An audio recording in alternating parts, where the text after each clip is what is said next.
que toda afectación es mala.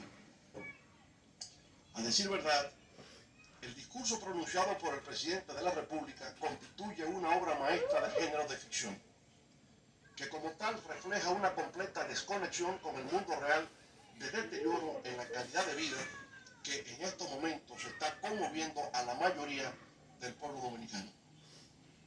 Por ejemplo, al ofrecer las cifras de crecimiento del Producto Interno Bruto del año pasado, 2022, sostuvo que alcanzó, comillas, un notable crecimiento anual de 4.9%, superior al promedio de América Latina, cierre de comillas. En su discurso del 2021, el presidente Abinader, apoyándose en datos ofrecidos por el Banco Central, informó que en ese año el PIB había crecido 12.3%. En aquel momento nosotros aclaramos que ese crecimiento no era real, ya que se calculaba con relación al año de la pandemia, 2020, en que nuestra economía experimentó una severa caída de menos 6.7%.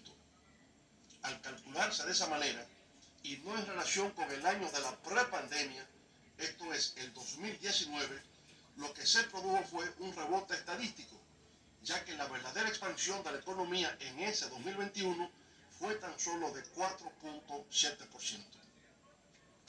Pero el gobierno desestimó nuestros argumentos y llevó la información de ese falso crecimiento astronómico de 12.3% hasta el Foro Económico Mundial de Davos en Suiza. Ahora resulta que el año pasado, 2022, tuvimos, según afirma el primer mandatario de la nación, un notable crecimiento anual. Podría decirse que ese 4.9% fue notable, cuando el gobierno proclamó por los cuatro vientos que en el 2021 habíamos crecido 12.3%. Una de dos. O ese 12.3% fue un rebote estadístico como habíamos sostenido, o lo que hubo entonces, acogiéndonos a las cifras gubernamentales, no fue un crecimiento notable, sino un desplome catastrófico de nuestra economía, ya que, haciendo de los cálculos del lugar, tuvo una caída de 7.4% del PIB. Más aún, ese magro crecimiento del 2022 estaba por debajo de las proyecciones estimadas por las propias autoridades, que establecían que el país tendría ese año un crecimiento de un 6%. Por consiguiente, respecto a lo estimado, tuvimos una disminución de 1.1%. En lugar de encontrarse entre los países con más crecimiento económico mundial, como alega el presidente Abinader, en el 2022, lamentablemente, República Dominicana quedó, en lo relativo a crecimiento económico, en la 13ª posición de 33 países de América Latina y el Caribe. En apenas 2 años y medio de la actual gestión de gobierno, nuestro país descendió 10 puestos con respecto a la 3ª posición que había ocupado. Y por eso, en lugar de caer en la autoalabanza, las actuales autoridades, por el contrario, deberían estar más preocupadas por la suerte de nuestro pueblo. Como consecuencia de todo eso, en lugar de nuestra economía consolidarse como una de las más dinámicas de Latinoamérica, como afirma el presidente Abinader, nuestro país ha perdido el dinamismo y el liderazgo que en otros tiempos exhibió en el crecimiento económico de la región. Cuando se examina por sectores el crecimiento de nuestra economía, se hace notable la desigualdad que existe entre los distintos componentes que contribuyen a la creación de riqueza en la República Dominicana. Así, mientras el sector de hoteles, bares y restaurantes, es decir, turismo, tuvo un crecimiento exponencial de 24%, el de explotación de minas y canteras, sin embargo, tuvo un derrumbe de menos 7.2%. La construcción, un desmoronamiento de 0.6%. Y la industria local, un pírrico aumento de 2.2%. Lo lamentable es que esos sectores de pésimo desempeño el año pasado, ignorados por el presidente en su rendición de cuentas, son intensivos en generadores de empleos y de impulso al desarrollo de las demás actividades económicas. estimaciones del Banco Central son desafortunadamente menores que las de los 2 años previos. Es decir, que en vez de un presunto 12.3% del 2021 y de un 4.9% en el 2022, solo será de un 4% en el 2023.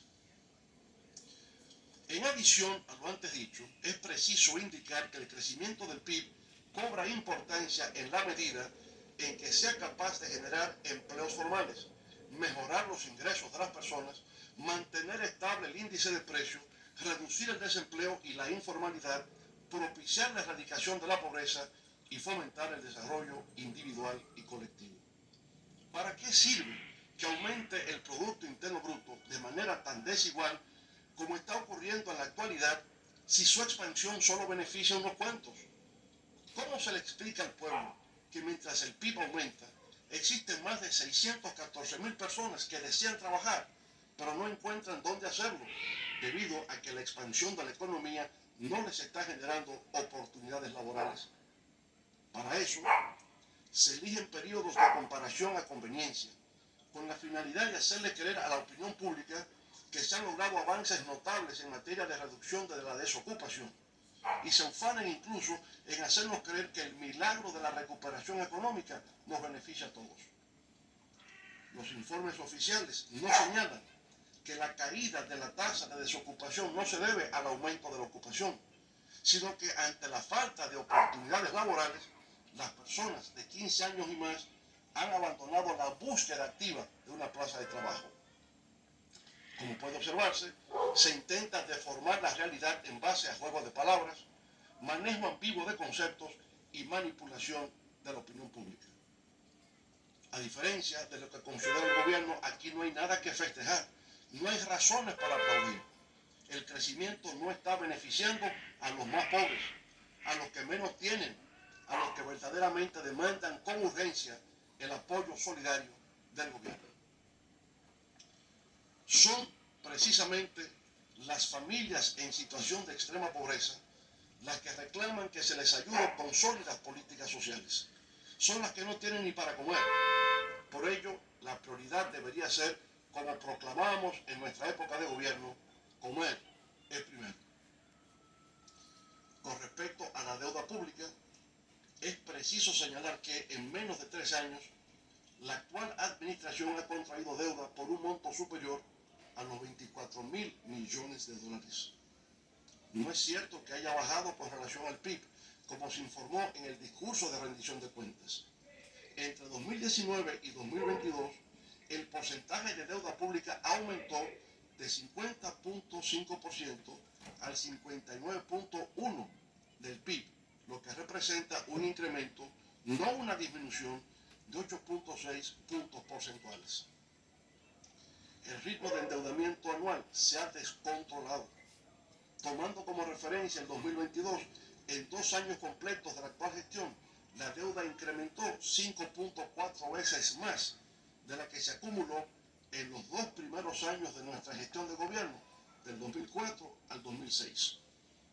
A pesar de ese elevado nivel de endeudamiento, las propias cifras oficiales indican que en la actualidad tenemos uno de los niveles de inversión pública con respecto al PIB más bajos de los últimos 31 años. A ese ritmo, República Dominicana perdió el liderazgo regional en términos de crecimiento económico, pero se ha colocado la corona de campeón en el pago de intereses de la deuda, lo cual representa un volumen importante en la ejecución del presupuesto nacional. Aunque el presidente Abinader expresó que durante el pasado año 2022 su gobierno tuvo que afrontar con más de 16,000 millones de pesos en base a recursos propios los daños causados por el huracán Fiona, omitió decir que en enero de este año 2023 el Banco Mundial aprobó un préstamo para los mismos fines por 200 millones de dólares, o lo que es igual, por encima de 11,000 millones de pesos.